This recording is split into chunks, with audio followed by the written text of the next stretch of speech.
What's up, guys? Welcome back to the channel. Here we are with another reaction. In this, we have former MI5, MI6 director on how to become a spy, what the public doesn't know, and new threats. I'm very intrigued on how to become a spy. You feel me? I could be the next James Bond. That could be me. Before we dive into this video, if you guys happen to enjoy it, please don't forget to subscribe, give a video a thumbs up. Also, if you would like to support this channel by becoming a member, all you gotta do is hit that join button, receive your exclusive benefits. Let's get right to it. I'm David Bickford, and I was the former legal director for MI5 and MI6 when people were arrested with the bombs on them. How much is the public unaware of? 90%. Many Russians, Chinese go to universities to get information. Well, I think that's going operational, and I wouldn't go into it. In the days when I was operating, the biggest problem were people who were fantasists. To convert intelligence into evidence, I think fake news is a massive threat. Putin has his eye on Ukraine, and he's not going to stop. The only way he will stop is if the West stop him. The only way he will stop is if the West stops him. Then we just gonna have to stop him. Dang, 18 years. Well, I was asked to join MI5 and MI6 as their legal director at a time when the agencies were going through a transition from countering communism in the Cold War to countering terrorism at home and also internationally. So it was a very, very interesting period to join the agencies. When I first joined, the agencies had no legislative base. There was no law that governed them in essence. So the first thing I had to do was to introduce legislation to found the activities of MI5 and MI6, and that legislation governed how they behaved. The next thing was, of course, the intelligence agents, because they're so good, are going around, they're gathering all sorts of information about targets. Well, how do you get that information to court? There was no ability at that time to get evidence to court. In fact, terrorists weren't being prosecuted. Very interesting. We used eavesdropping evidence, and the terrorists were prosecuted. MI5 is responsible for internal security. MI6 is responsible for gathering information to protect the United Kingdom. Yes, I mean, it was responsible, but you don't go into that job unless you're fully prepared for taking the responsibility and dealing with it. Recruiting the agents who are incredibly competent. The first thing you look for is integrity. If you send an agent out into the field to get them to meet up with an agent, for instance, or even to enter a house, to put an eavesdropping device there, you have to trust that when they come back, they'll tell you the truth about what happened. Although they might be going out into the field lying and cheating to get the information they want, when they come back to the agency, they have to be absolutely honest about what they've done and what information they've received. If they're not, then of course the whole operation can get skewed. Innocent people can get hurt. This is crazy though. Like, he giving you the juices about exactly what they do. They go out here and they're very good at their job. They get lots of information. And in the beginning, it was tough because they get all this information, but we didn't know how to introduce it in court. So we had to figure that out. We had to figure out legislation on how the agents would behave. You have to be able to trust the agents. The agents have to be highly competent, right? They got to go lie and deceive and do whatever it takes to get the information. But when they bring it back, they have to be completely honest with us about exactly what happened. And so it's like so many nuances that go into it. I imagine like someone training to become a spy in MI5, MI6, bro, and like gathering intelligence and just like, as a kid, like growing up wanting to do that. Not me, like I'm saying for any kid growing up wanting to do that, it's like, what led you down that path? Why did you choose this? And what kind of training did you have to go through? It's crazy. Recruitment process is very, very intrusive. When anybody joins the agencies, their life is looked into from beginning before they join. And it's stripped absolutely bare. There's nothing the agencies don't know about you. before they hire you. That allows them to be able to understand who you are, how you're going to operate, and therefore it's much easier for the agents themselves to work. They're being trusted. Everybody's open to apply. There is no discrimination, sex, religion, anything like that, disability, whatever. There's no discrimination there. Anybody can apply, but the process is very, very cumbrous, and as I say, the individual is looked at very, very closely. The things they actually look for are, first of all, integrity, absolutely essential, as I've said before. The second is determination. You've got to be able to go on and on and on until the job's completed. And third is lateral thinking. It's very, very important to be able to think laterally, not down a straight line. There's also very important the analytical capabilities of individuals. I've always said it, women are very, very good at that. They're able to think of a number of different things at once and actually process that information. They really are very good at that, because I feel like they do it so often. So often their brains are like running, thinking about so many different things, even normal, like not having to be in this situation. So when they're analytical thinking and breaking things down and thinking multiple things at once, they've been doing it their entire lives, so they have that step ahead, and now they're able to control it. Because sometimes you're not able to control it and they become overwhelmed, but now they're able to control it, and that's crazy. Like, that's legit incredible. But I'm not surprised that they be absolutely fantastic at that, and that they be better at that. So shout out to the women out there. So integrity, lateral thinking, determination, analytical, or analyzing situations, analyzing people, all these analytical things. I'll just say thinking multiple things at one time. Women are best at a number of different things at once and actually process that information and bring it to a conclusion. Men think slightly differently, in my experience. Oh gosh, yes. Yeah, I mean, they have a sense of humour. If you're under that sort of pressure that they are under, a sense of humour is very important. They live like normal people. 90%. Why? They're operating in secret. If they don't operate in secret, then obviously they're not doing their job properly.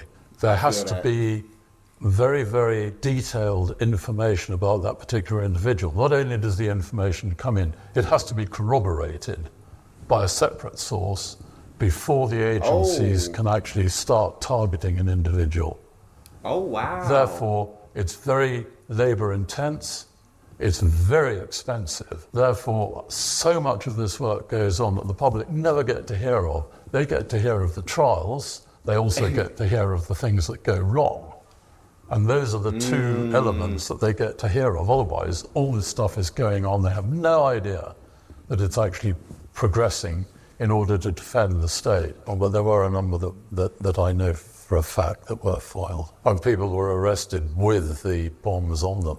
Cyber, fake media, many sort of Russians, Chinese go to universities to get information. They'll try and recruit people to get information. The same old sort of spying goes on, but now it's far more sophisticated with the use of social media and cyber. Russia's a very, very big threat. They're pushing the boundaries, one can see that. I see today there was a news squib that they're training for tactical nuclear weapons, or whether that's true or not, I don't know.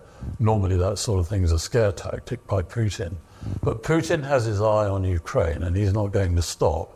The only way he will stop is if the West stop him, and they have to.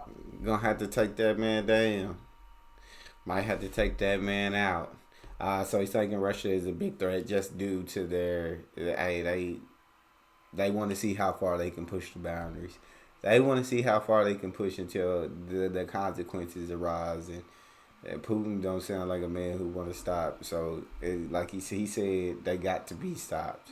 They don't want to stop. They got to be stopped. The public doesn't know about 90% of what the MI5 or MI6 does. They know about the trials. They know about things that go wrong, but they don't know about 90% of the work that they do, because they have to like perform in secret. Like they have to work in absolute secret. That's a part of the job description, so the public can't know. And they look like everyday people. They look like me and you.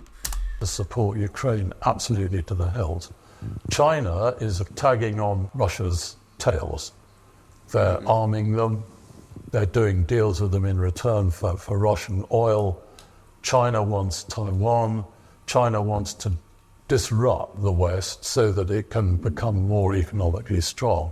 So again, China has to be watched very, very closely. Well, I think it's just gutted. I mean, if somebody's hurt, real sadness, a sense of failure, whether or not something failed, because it may very well be completely out of one's control. Something slipped in that just wasn't on the radar at all. There are two problems. The first is manpower, and in order to keep going with all the targets you've got, it's just not possible. And finance. That's crazy. You have to have a budget. And if you're following one target and that target sort of fizzles out and goes into limbo, as it were, then another target may come along and you'll switch those resources to that target as being more promising.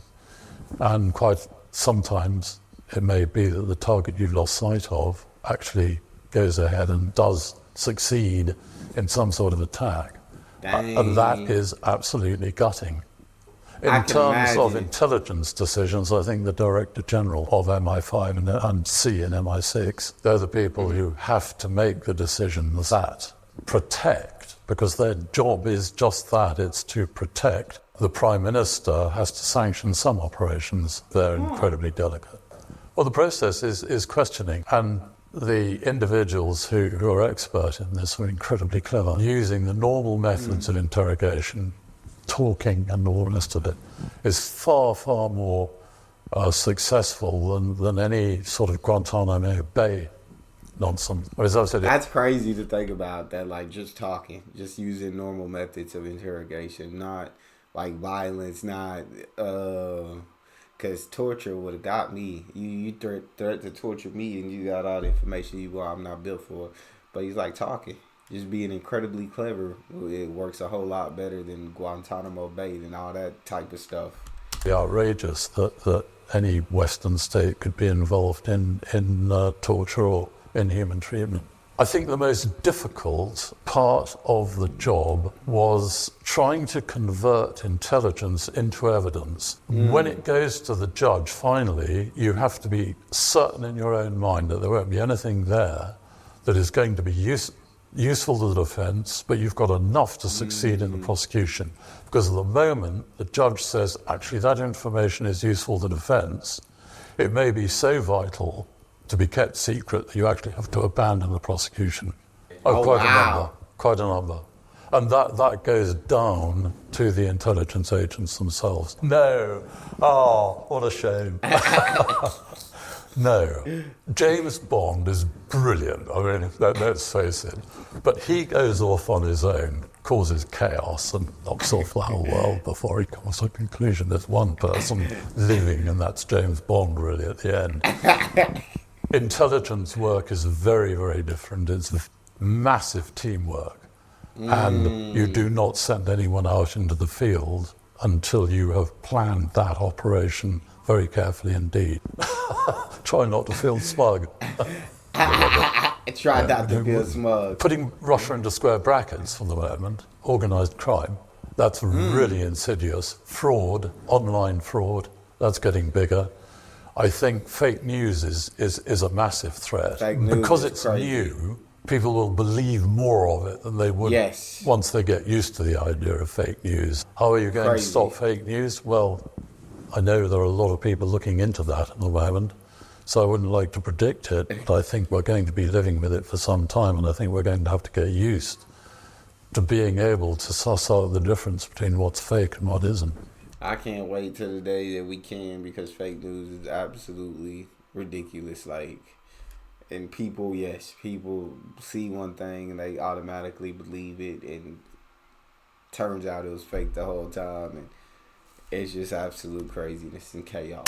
I mean, in the days when I was operating, the biggest problem were people who were fantasists. who used to sort of come up with some story, and that would waste time running it down to find out that actually it was a complete fantasy. And that was annoying because you're wasting money and time of officers. That was a great video. Y'all let me know what y'all think of MI5, MI6, how secretive they are, how great they are at getting the job done. Of course, you don't really know 90% of the stuff that they do, so I guess you can't say too much, but talk to me in the comment section. If you enjoyed, please don't forget to subscribe, give the video a thumbs up. Check out the next one. See y'all next time.